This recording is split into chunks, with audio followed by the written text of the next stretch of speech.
Assalamualaikum warahmatullahi wabarakatuh. How are you today? This week we wanna talk about clouds. It's very easy, guys, for you. Let's review one by one. The first thing if we wanna talk about clouds is what is a clouds? Ya kan ya? Apa sih klausa itu? Nah, kita jelasin satu-satu ya. Klausa itu dia seenggaknya punya satu subjek dan satu verb. In a clause in English we have it mean something like one subject and then one verb. Jadi minimalnya harus ada satu subjek dan satu verb. Itu bisa dikatakan sebuah satu clause ya. Klausa. Terus fungsinya apa sih si klausa itu? Fungsinya kan ada si subjek dan si verb. Si subjek itu menerangkan suatu kegiatan dan si verb itu menginformasikan sebuah kegiatan yang dilakukan oleh si subjek. Jadi dua komponen itu saling memberikan informasi satu sama lainnya. Ngerti kan? Did you get the idea? Sekali lagi. What is the clause? Clause, it mean in English they have one subject and then one verb. Dia punya satu subjek dan satu verb. Buat apa sih fungsinya? Dia itu harus punya subjek dan verb karena dia saling menginformasikan. Contohnya, si subjek melakukan sebuah kegiatan. Kegiatannya apa? Diinformasikan di si verbnya. Si verb bahwa si subjek melakukan sebuah kegiatan yang diperjelas oleh si verbnya. Gampang kan? If you still confused, you can stop here and then repeat again from the beginning.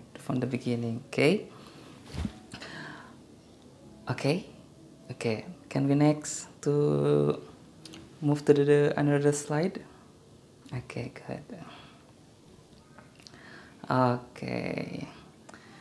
Nah, kan tadi udah dibilang bahwa clause itu punya satu subjek dan satu verb. Kita kasih contohnya sekarang. I eat. Itu satu klausa. I-nya itu apa? Bisa kita identifikasi I-nya itu. Good. Subjek. It-nya verb. Jadi dalam satu kalimat ini ada dua komponen, ada subjek, ada verb. Subjeknya I, verbnya it. Jadi I eat. Si I-nya merupakan sebuah subjek melakukan sebuah kegiatan. Kegiatannya apa? Diinfokan oleh si verbnya eat, makan. Siapa yang makan? Si subjek. Subjeknya siapa? I. Jadi saling memberikan sebuah informasi. I eat, saya makan. Gitu kan ya. Next, Hanifah speaks. Can we identify one by one? Sure, good. Hanifah, apakah subjek atau verb? Good. Subjek. Speaks. Subjek atau verb? Tadi kan subjek udah Hanifah, berarti verb. Berarti Hanifah speaks. Itu merupakan satu klausa. That's a clause because they have subject and then they have verb. Ada subjek dan ada verb dan itu bisa dikatakan sebagai satu klausa yang sederhana. Ringkas ya. Kita belajar yang simple-simple. Save in your mind. Next.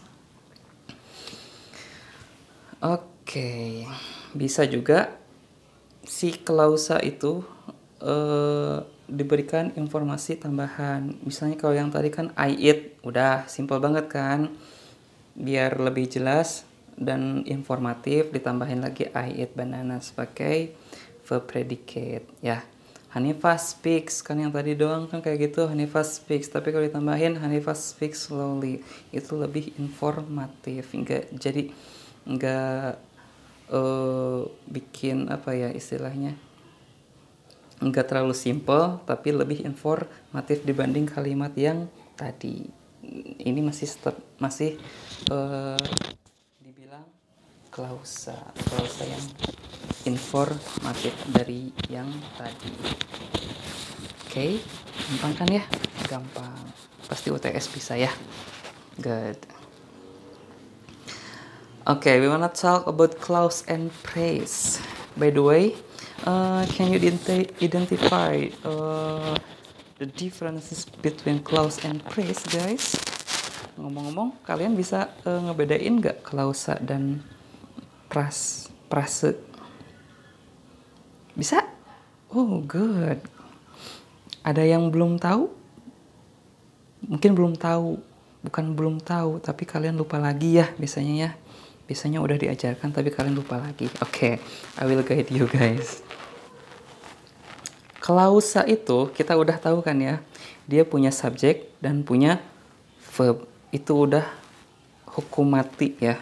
Hukum mati kalau klausa itu harus punya subjek dan punya verb. Sekarang kita ngomongin prase atau phrase. Dia itu nggak terstruktur. Maksudnya nggak struktur, nggak teratur. Dia tuh kadang subjeknya doang atau kadang verbnya doang. For example, I am drawing. Is that clause or phrase? Yeah, right, it's clause. I am drawing itu sebuah klausa. Kenapa dibilang klausa? Karena kita bisa lihat dan bisa identifikasi bahwa di situ ada subjek. Subjeknya apa di situ? I. Verbnya apa? Am drawing. So, kita bilang I am drawing itu sebuah klausa. Good. Next. In the next example, we have yellow car. Yellow car. Kita bisa identifikasi? Bisa. Car itu apa? Benda atau verb. Sedangkan yellow apa? Adjektif ya, kata sifat. Yellow car. Kita gak bisa identifikasi di situ ada subjek dan verb ya. Cuman ada verbnya doang, berarti tidak teratur. Itu namanya prase atau phrase. Gabungan dua kata menjadi satu tapi tidak beratur, tapi membentuk makna yang baru. Itu namanya phrase. Oke. Ingat kalau klausa itu terstruktur, ada subjek dan verbnya, gabungan kata-katanya itu. Kalau phrase itu gabungan kata menjadi satu tapi nggak beraturan strukturnya, tapi menjadi sebuah makna yang bisa dimengerti oleh kita. Okay, good. Have you question? Okay, you are very diligent. Gampang lah ya. Okay, kita next ke slide selanjutnya. Type of clause. Okay guys, we wanna more explore about clause. Ternyata clause itu punya dua kategori. Yang pertama itu independent clause, yang kedua dependent clause. Dari kata-katanya aja independent. Kalian bisa buka digital dictionary-nya. Independent itu apa sih? Pasti udah familiar ya. Sedangkan dependent lawan dari independent. Pasti udah ketahuan ya dari maknanya juga. Okay, let's check it one by one. Okay, wanna talk about the independent. Independent clause, it means you have one subject and then one verb, and the sentence can stand alone. It means that the thing or the thing and then the information is very clear for you or for the reader. Jadi punya apa? Dia punya subjek, dia juga punya verb, tapi dia bisa berdiri sendiri. Dalam artian berdiri sendiri itu apa? Dalam artian dia itu memiliki makna yang sangat jelas. Jadi ketika independent clause kamu bikin, berarti kalimatnya itu jelas, nggak bikin bertanya-tanya si pembaca ataupun si pendengar atas apa yang kamu ucapkan atau yang kamu tulis. Oke? Jadi intinya dia punya subjek, dia punya verb, dan juga apa? Maknanya sangat jelas, tidak bikin ambigu, oke? Good. Next. For example, I eat bananas. Saya makan pisang. Jelas kan? Jelas. Kamu ngomong I eat aja itu sudah sangat jelas banget. Oh ya, bahwa kamu itu sedang makan. Sorry. Hanifah speaks slowly. Hanifah speaks slowly. Subjeknya Hanifah, verbnya speak slowly. Itu sudah sangat jelas. Oh, bahwa menggambarkan si subjek ini Hanifah melakukan sebuah kegiatan. Kegiatannya apa? Speak slowly. Oh, siapa yang speak slowly? Hanifah. Berarti sudah sangat jelas. Oke? Kita rehat adan dulu ya. Oke? Setelah adan kita teruskan. Oke. Sampai mana tadi? Ulangi lagi ya. Oke. Independent clause, it means you have the subject and the verb, and it means that it's very clear to tell some information to the reader and to speaker. Jadi seenggaknya kamu punya info yang jelas, jadi nggak ambigu, yang terdiri atas subjek dan verb. Misalnya di sini I eat bananas. Saya adalah subjek, eat bananasnya verb. Jadi si saya hanya subjek melakukan sebuah kegiatan. Kegiatannya apa? Makan. Siapa yang makan? Si I-nya, si subjek. Hanifah speaks slowly. Hanifah adalah subjek, speak slowly adalah verb. Hanifah melakukan sebuah kegiatan. Kegiatannya apa? Speak slowly. Siapa yang speak slowly? Hanifah. Jadi clear ya? Come on. Okay, for example, here, I eat bananas in the kitchen.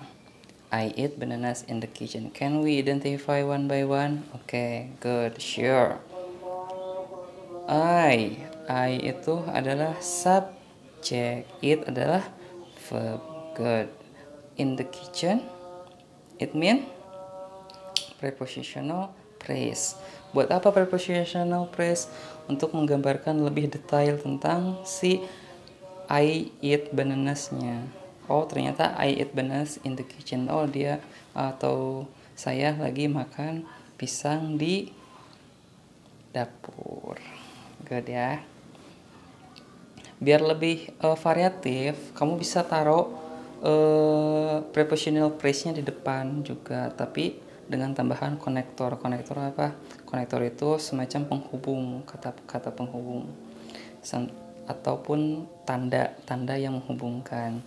For example, in the kitchen, I eat bananas. Nah, something like that. Jadi bisa dibalik juga ya. Dan pola kalimat seperti ini jelas, nggak bikin ambigu ya. I eat bananas in the kitchen. Oh, dia makan pisang di dapur. Berarti clear banget ya, nggak ada suatu hal yang mengganjal yang bikin penasaran si pembaca ataupun si pendengarnya. Next, we wanna talk about dependent. After this we wanna going home, okay? Going home, udahan maksudnya. Dependent clause definition. The dependent clause, it means you have one subject and then you have one verb, but the information still confused. It's very make your reader or your listener ask some question for you. Jadi dependent clause itu kalian punya satu subjek dan punya satu verb, tapi maknanya masih ambigu, dalam artian nggak bisa berdiri sendiri. Kalau tadi independent bisa berdiri sendiri, sekarang dependent clause itu kebalikannya, dia nggak bisa berdiri sendiri, dia butuh bantuan dari siapa? Dari kamu. Butuh bantuan dari si independent clause. Biar apa? Biar lebih jelas. Oke? Jadi dependent clause itu gak bisa hidup sendirian, dia harus dibantu sama independent clause agar maknanya jelas. Oke? Ingatlah ya, punya satu subjek, punya satu verb, tapi dia tidak bisa berdiri sendiri. Dalam artian apa? Dalam artian dia maknanya ambigu gitu, masih punya beberapa pertanyaan yang mengganjal, kok gitu, kok gini gitu kan, karena yang gak jelas itu. Oke? Jadi kamu dalam hidup itu harus jelas, jangan gak jelas. Kasihan yang merhatiin kamu ya. Oke? Good. Okay, example. Every night before I go to bed.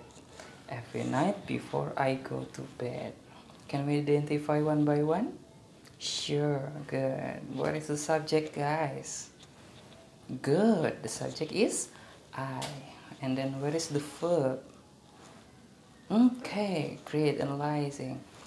Go. Go itu adalah verb. Berarti kita punya satu subjek dan satu verb. Yang jadi permasalahannya apa?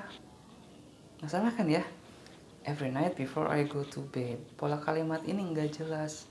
Bikin kalian bertanya-tanya, ngapain sih? Every night before I go to bed. Ya apa? Gitu kan ya. Coba kamu ngomong ke ibu kamu. Mami, every night before I go to bed. Dah. Ngomong lagi ke papa. Hi daddy, every night before I go to bed. Kenapa? Gitu kan ya. Terus ngomong lagi ke your boyfriend or your girlfriend. Hi darling, every night before I go to bed. Kan gak jelas ya. Kasihan. Jangan bikin mereka bingung. Jadi tugas kita harus ngasih apa tadi? Ngasih independent clause agar si pola kalimat ini jelas. Oke? Next. Nah, every night before I go to bed, I eat bananas. Sebelum saya tidur, I eat bananas. Saya makan pisang. Oh, ternyata gitu. Every night before I go to bed, I eat bananas. Oh, ternyata sekarang maknanya lebih jelas karena dibantu oleh si independent clause. Can we identify one by one? Okay, sure. The first sentence. Every night before I go to bed. Where's the subject? Great, I. Where's the verb? Good, go. And then next, we have connector. Connector is have a function to connect the first sentence to the next sentence. Koma di situ ada koma. Koma itu dibilangnya konektor karena menghubungkan kalimat satu dengan kalimat kedua. Bayangkan kalau misalnya di antara kalimat satu dan kalimat dua nggak ada konektornya, apakah itu struktur yang baik? Kurang baik. Analoginya kayak gini, kamu punya gerbong A dan gerbong B. Kamu ngejalanin gerbong A, tapi gerbong B juga pengen jalan, tapi nggak pakai pengikatnya di antara A dan B-nya. Jadi si B-nya gak akan ikut ke bawah. Tapi kalau pakai konektor bakal ke bawah. Oke.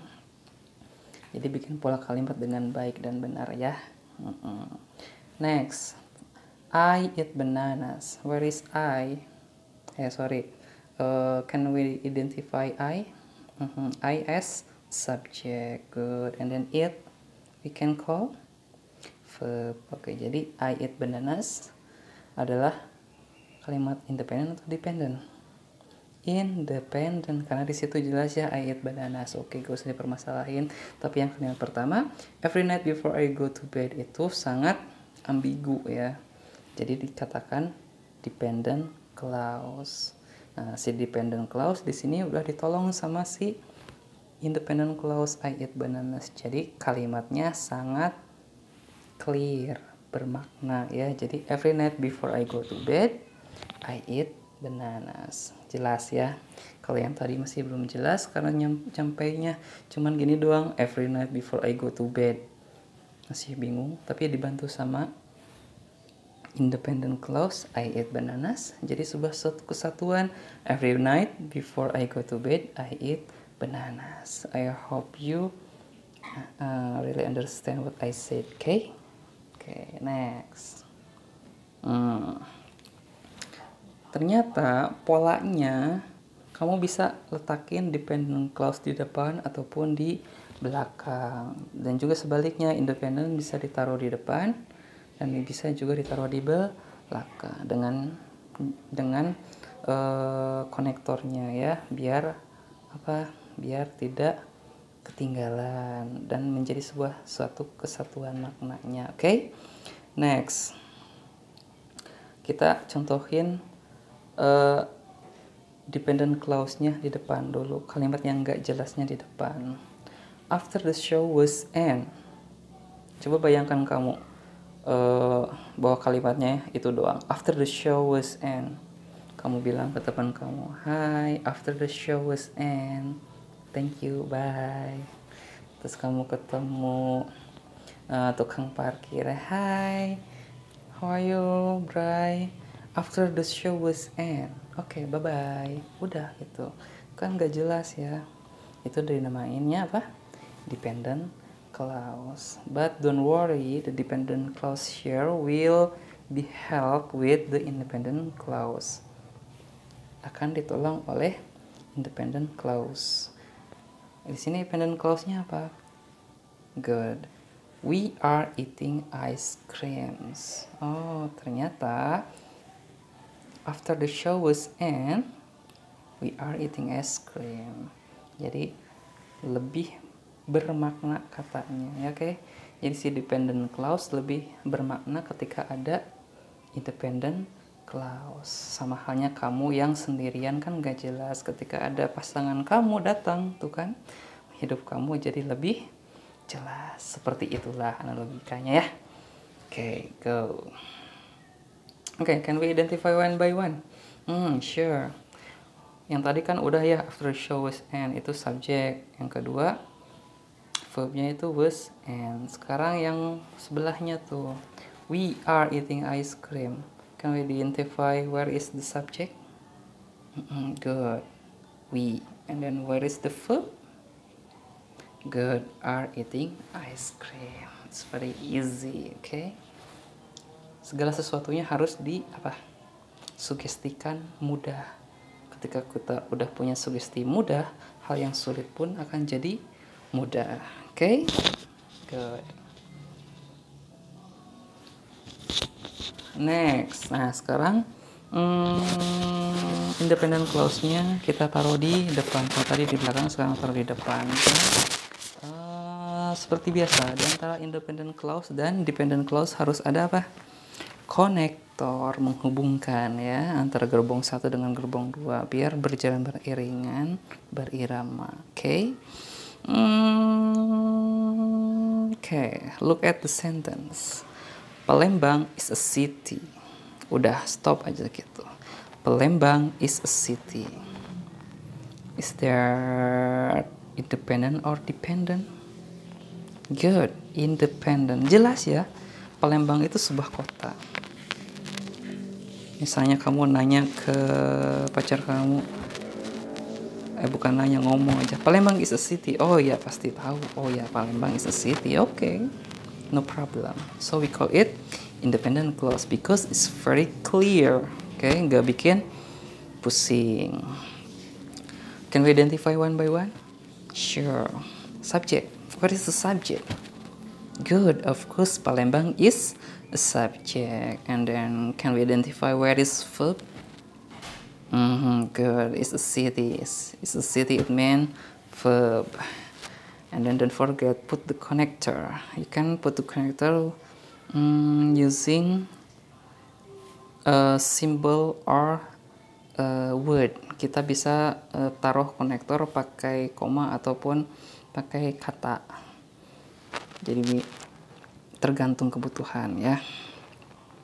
Next, we wanna talk about where I was born. Where I was born. I was born. I was born. Where is the subject? Good. I, and then where the verb? Good. Was born. I was born. Coba kamu bayangin, ngomong aja tiba-tiba ke tukang parkir. Hai Pak, I was born. Good. Terus ngomong ke kasir di minimarket. Hi, I was born. Kan itu bikin bertanya-tanya, eta naon sih budak teh gitu kan ya.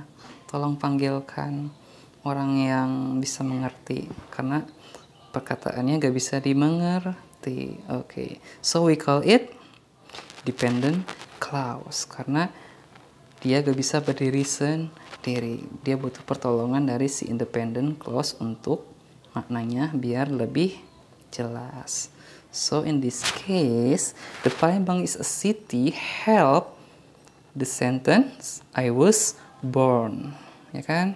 Sekarang kita sambungkan bareng-bareng.